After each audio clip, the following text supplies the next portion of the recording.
Muy buenas a todos, espero que se encuentren excelentemente bien este día, mañana, tarde, noche, cualquiera sea la hora que estén viendo o escuchando este mensaje. Sana doctrina, palabra del Señor, iglesia amada, en esta ocasión el capítulo 2 de Juan. Ya comenzamos el día de ayer este libro precioso, este evangelio según Juan, que a mí me gusta muchísimo. Espero que sea de bendición para vuestras vidas. No sé si lo dejaré en dos partes o en una, desconozco, ustedes ya lo sabrán. Dios los bendiga. Capítulo 2 de Primera de Juan. ¿Por qué me da con decir la Primera de Juan, hermano? Capítulo 2 del Evangelio de Juan. Quiero hacer una pequeña y muy breve introducción con relación a lo que fue el capítulo número 1 el día de ayer. Ayer se sentaron las bases para poder comprender muchas cosas que van a ir ocurriendo en este Evangelio, en cómo Juan nos va a revelar a nuestro Señor Jesucristo en adelante. En el capítulo 1 veíamos la preexistencia de nuestro Señor Jesucristo en la eternidad. Él ya estaba en el principio, en la creación de todo lo que existe, de todo lo que nosotros vemos, ¿sí? De todo lo creado y que todo alaba a Jehová. Cristo estaba ahí, el Logos.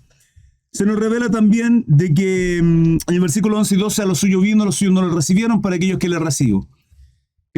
Aquellos que creemos en su nombre nos da la potestad de ser hechos hijos de Dios. Luego, el testimonio de Juan el Bautista, y desde el versículo 29 al 51, se nos revelan 7 nombres de nuestro Salvador Jesucristo. 7 nombres que los vamos a ir compartiendo en adelante en la revelación de Juan en los próximos capítulos.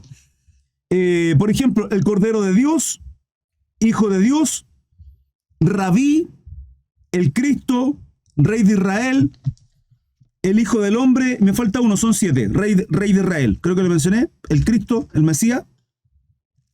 Tengo 1, 2, 3, 4, 5, 6, 7, sí, creo que sí. 7 nombres por los que es mencionado nuestro Salvador Jesucristo, 7 nombres que se nos van a ir revelando también en adelante. Esto es una introducción para comprender lo que viene en adelante, en los próximos capítulos. En esta ocasión, las bodas de Caná. Desde el versículo 1 al 12 damos lectura en el nombre del Padre, Hijo y Espíritu Santo. O sea, el tercer día se hicieron unas bodas en Caná de Galilea. Y estaba allí la madre de Jesús. Y fueron también invitados a las bodas Jesús y sus discípulos. Y faltando el vino, la madre de Jesús le dijo, no tienen vino. Y si usted vino y no toma vino, ¿a qué vino? Jesús le dijo, ¿qué tienes conmigo, mujer? Aún no ha venido mi hora. ¿Mi hora de qué? De revelarse de quién es Él. Él es el vino. Por eso pregunta, ¿qué tienes conmigo, mujer? Aún, y asevera, aún no ha venido mi hora. Su madre dijo a los que servían, haced todo lo que os dijere. Y estaban allí 6 tinajas de piedra para agua, conforme al rito de la purificación de los judíos, en cada una de las cuales cabían 2 o 3 cántaros, medidas de agua menores. Jesús les dijo, llenad estas tinajas de agua, y las llenaron hasta arriba. 8. Entonces les dijo, sacad ahora y llevadlo al maestresala, y se lo llevaron. 8, esto está el 12, sí. Cuando el maestresala probó el agua hecha vino, sin saber él de dónde era, aunque lo sabían los sirvientes que habían sacado el agua, llamó al esposo y le dijo, todo hombre sirve primero el buen vino, y cuando ya han bebido mucho, entonces el inferior, en términos de categoría, ¿sí? Primero el mejor vino y luego el de menos calidad. ¿Por qué? Hermano, porque ya están todos borrachos para cuando prueben el segundo va a seguir siendo un manjar. Un poco eso. El maestresala es aquel que estaba encargado de la fiesta, ¿sí? Y cuando ya han bebido mucho, entonces el inferior. Mas tú has reservado el buen vino hasta ahora, hasta el final. 11. Este principio de señales hizo Jesús en Caná de Galilea y manifestó su gloria, y sus discípulos creyeron en él. Esta es la primera señal que hace nuestro Señor Jesucristo, motivo por el cual le dice a María, su madre, aún no ha llegado mi hora. Entendiendo, hermano, quién es nuestro Señor Jesucristo. Además, esto también va en paralelo con lo que es el capítulo 9 que lo estuvimos viendo en Mateo, donde en el capítulo 9 del 14 al 17 habla sobre el ayuno y ahí habla de odres y de vino. El vino es la unción. Y si usted y yo hemos recibido a nuestro Señor Jesucristo como único y suficiente Salvador, somos ungidos en Cristo Jesús, porque estamos en Él. Y aquí está haciendo referencia a una boda, ¿sí? Está haciendo referencia al vino. Y hay que entender de que en los evangelios, a diferencia, por ejemplo, de un libro profético, a diferencia, por ejemplo, de un libro de Apocalipsis, que es un lenguaje apocalíptico y profético, en estos libros apocalípticos o proféticos, me atrevería a decir que el 85% de lo que se lee no se entiende como se lee, no es literal. Y en los evangelios ocurre mucho esto también, pero es al contrario. 10-15% aproximadamente de lo que uno lee es una revelación más profunda de lo que Dios nos quiere mostrar a través de esta historia, de estos títulos. Por eso le mencionábamos de introducción los 7 nombres por los cuales Jesucristo es mencionado en el primer capítulo de Juan, ¿sí? El Cristo, el Hijo de Dios, el Rey de Israel, Rabí, el Cordero, el Hijo del Hombre, y esto se nos va a ir revelando a continuación en los próximos capítulos.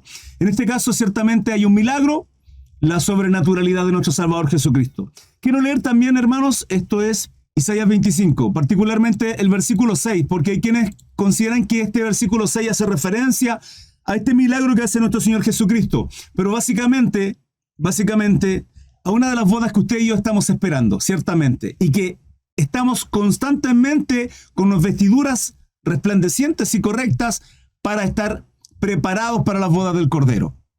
¿Se entiende? Isaías 25:1 dice: Jehová, tú eres mi Dios, te exaltaré, alabaré tu nombre porque has hecho maravillas. Tus consejos antiguos son verdad y firmeza, porque convertiste la ciudad en montón, la ciudad fortificada en ruina, el alcázar de los extraños para que no sea ciudad ni nunca jamás sea reedificado. Esto tiene que ver con el poder, con la sobrenaturalidad, con el Todopoderoso, ¿sí? Jehová de los ejércitos. 3.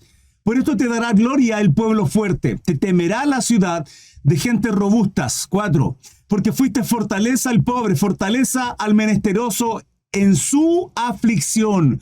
Porque fuiste fortaleza al pobre, fortaleza al menesteroso en su aflicción. Refugio contra el turbión, sombra contra el calor, porque el ímpetu de los violentos es como turbión contra el muro. 5. Como el calor en lugar seco, así humillarás el orgullo de los extraños, y como el calor debajo de nube harás marchitar el renuevo de los robustos. Aquí viene el 6. Y Jehová de los ejércitos hará en este monte a todos los pueblos, banquete de manjares suculentos, banquete de vinos refinados, de gruesos tuétanos y de vinos purificados. Hay quienes consideran que este versículo está haciendo referencia a las bodas del Cordero, ciertamente, y un poco quizás se refleja en estas bodas de Caná. 7. Y destruirá en este monte la cubierta que con que están cubiertos todos los pueblos y el velo que envuelve a todas las naciones. Y destruirá en este monte la cubierta con que están cubiertos todos los pueblos. Acá está hablando de una revelación. Jesucristo es el vino nuevo, hermanos. Por eso se celebra la Santa Cena con vino, que es la sangre del Cordero, nuestro Señor Jesucristo, y el pan, que es su carne. Y destruirá en este monte. ¿Qué monte? Lo que sale en el versículo 6. Y Jehová de los ejércitos hará en este monte, ¿sí? Monte Santo, eso es Jerusalén. Sión, todos los pueblos, y el velo que envuelve a todas las naciones, el velo que envuelve, hermano, que no les permite ver la ceguera que tienen muchos en Cristo Jesús. Hoy este tiempo de gracia. Hoy es este tiempo de gracia, mirar la cruz y recibir a nuestro Señor Jesucristo como único y suficiente Salvador.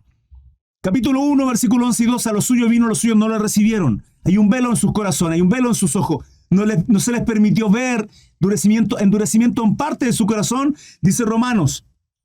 Pablo, para que nosotros seamos adoptados, injertados en la raíz santa gracias al sacrificio de nuestro Salvador Jesucristo. El velo cayó de nuestros ojos, hermanos. El velo cayó y somos verdaderamente libres. 8. Destruirá a la muerte para siempre. Oh muerte, ¿dónde está tu aguijón? ¿Dónde está tu triunfo, oh muerte? No hay muerte, hermano, para quienes estamos en Cristo Jesús. Adquirimos salvación y vida eterna. Oh muerte, ¿dónde está tu aguijón? Y enjugará Jehová, el Señor, toda lágrima de todos los rostros y quitará la afrenta de su pueblo de toda la tierra, porque Jehová lo ha dicho. 9. Esto es hasta el 12. Y se dirán aquel día, he aquí, este es nuestro Dios, le hemos esperado. Bendito sea, Maranata, Cristo viene, hermano, y nos salvará. Este es Jehová, a quien hemos esperado, nos gozaremos y nos alegraremos en su salvación. 10. Isaías 25:10. Porque la mano de Jehová reposará en este monte, pero Moab será hollado en su mismo sitio, como es hollada la paja en el muladar. 11. Y extenderá su mano porque en medio de él, como la extiende el nadador para nadar, así abatirá su soberbia y la destreza de sus manos. 12. Y abatirá la fortaleza de tus altos muros, la humillará y la echará a tierra hasta el polvo. Hermano, tanto ustedes como yo estamos esperando las bodas del Cordero, y esto está haciendo referencia al vino nuevo que queda hasta el final. Ese es nuestro Señor Jesucristo, el vino nuevo a nuestras vidas, que es su sangre derramada en el madero de la cruz por usted y por mí. Iglesia amada, dudas, preguntas, consultas, estoy a su servicio. Les leo en comentarios. Dios les bendiga. Juan 2:13, del 13 al 22, dice, Jesús purifica el templo. Estaba cerca la Pascua de los judíos y subió Jesús a Jerusalén, la Pascua, Pesaj. Y halló en el templo a los que vendían bueyes, ovejas y palomas, y a los cambistas allí sentados. Y haciendo un azote de cuerdas echó fuera del templo a todos, y a las ovejas y a los bueyes, y esparció las monedas de los cambistas, y volcó las mesas. Y dijo a los que vendían palomas, quitad aquí esto, quitad de aquí esto, y no hagáis de la casa de mi padre casa de mercado. En otro pasaje dice cueva de ladrones, si mal no recuerdo. 17. Entonces se acordaron sus discípulos que está escrito, el celo de tu casa me consume. Esto es en el 17, haciendo referencia al Salmo 69:9, hermanos. 18. Y los judíos respondieron y le dijeron, ¿qué señal nos muestras que, ya que haces esto? ¿Qué señal nos muestras ya que haces esto?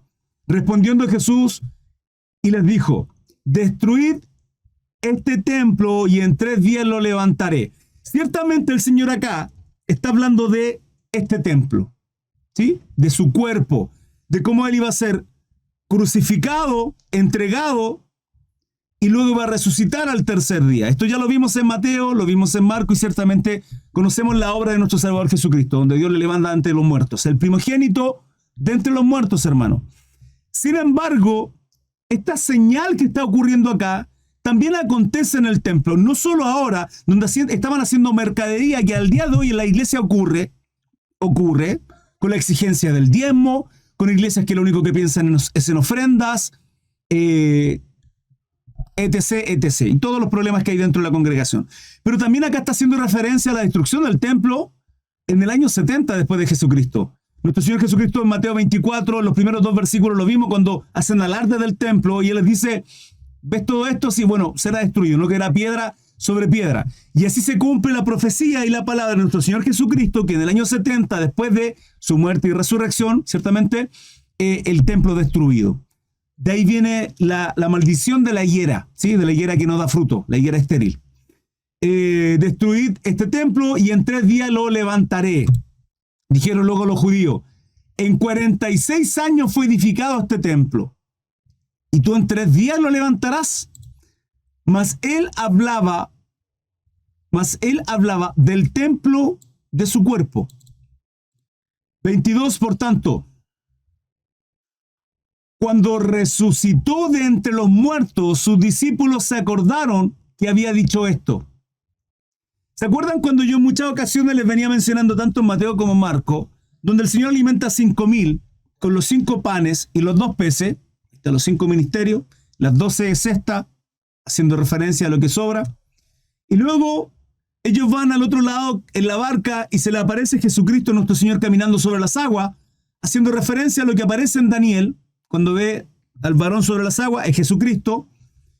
Y mientras estaban ahí discutiendo de dónde había salido tal cantidad de pan y peces, porque tenían solo 5 pan y 2 peces, y el Señor hace esta obra, y luego viene la alimentación de los 4.000, y ellos dicen, ¿cómo alimentaremos a toda esta gente si tenemos unos cuantos pan y pececillos? Sin embargo, cuando el Señor les pregunta, ¿qué dice la gente que es el Hijo de lo que soy yo? Un profeta, Elías, Juan, etc., etc. Y ustedes, y Pedro salta y dice, Señor, tú eres el Hijo. Y Pedro le revela supuestamente lo que él siente en su corazón y cree quién es Jesucristo. Pero yo les mencionaba, ni aún Pedro tenía la revelación completa. Porque si no, hasta cuando Jesucristo es crucificado, resucitado, entienden de alguna manera hasta cierto punto quién es Jesucristo, tal cual usted y yo. Hermano, usted y yo le hemos recibido, hemos creído en nuestro Señor Jesucristo. Espero, deseo y creo en fe que así sea. Cada uno de los que estamos acá reunidos. Y lo he dicho en muchas ocasiones, ciertamente en una congregación no hay solo cristianos. También hay gente que aún no es cristiana, que cree ser cristiana. Por eso la palabra dice, por sus frutos los conoceréis. Pero fíjense acá, esto afirma lo que yo les vengo enseñando hace bastante rato. Por tanto, cuando resucitó de entre los muertos, sus discípulos se acordaron. Cuando resucitó de entre los muertos, no antes. No antes. Por eso el Señor se decía, ¿hasta cuándo he de estar con vosotros, generación incrédula? ¿Hasta cuándo? ¿Por qué, hermanos? ¿Por qué ocurría mucho esto? Simple. Porque a uno se les revelaba finalmente completa y a cabalidad quién era nuestro Señor Jesucristo a los discípulos. Sus discípulos se acordaron que había dicho esto y creyeron la escritura y la palabra que Jesús había dicho. ¿Cuándo? Después de que resucitó. ¿Se dan cuenta? Que tenemos que vivir usted y yo, hermanos, para entender la revelación de quién es nuestro Salvador Jesucristo. No sé, hermanos, sinceramente lo desconozco. Lo desconozco. Pero ciertamente usted y yo no tenemos la revelación total, la cabalidad. Aún no entendemos ni usted y yo quiénes somos en Cristo Jesús. Nuestra vida sería distinta. La iglesia hoy día sería completamente diferente. Cuando hablo de la iglesia, hablo de la iglesia universal en general, de aquellos cristianos, el remanente que realmente estamos consagrándonos al Señor. De otra forma, las cosas serían muy distintas hoy por hoy. Voy a continuar porque quedan poquito versículos. 1, 2, 3. 1, 2, 3. Jesús conoce a todos los hombres. 23, Juan capítulo 2. Estando en Jerusalén, en la fiesta de la Pascua, muchos creyeron en su nombre, viendo las señales que hacía. Las señales que hacía. Hay gente que necesita ver para creer. Tomás era uno de ellos. Tomás dice, hasta cuando no ponga mi dedo en su llaga, no creeré realmente que él resucitó de entre los muertos. Tomás era uno de ellos. Hay mucha gente que necesita ver estos milagros. Y es precioso, y yo hace unos estudios atrás les mencionaba una de las escenas de la serie de Chosen donde aparece Santiago cojito, él cojeaba. Y le dice a nuestro Señor Jesucristo, el Señor le dice, tú nos envías de 2 en 2 a hacer milagros, a predicar, a traer esperanza, fe, sí, a levantar a aquellos que están afligidos y a hacer milagros, dice. Sí, le dice. Y él era cojo, hermano, andaba con un bastón, esa escena muy preciosa. De hecho, la subí en uno de mis reels acá en redes sociales. Y le dice, así como no es que yo no tenga fe ni crea, pero yo, o sea, dice, yo en esta condición, yo voy a ir a hacer milagros.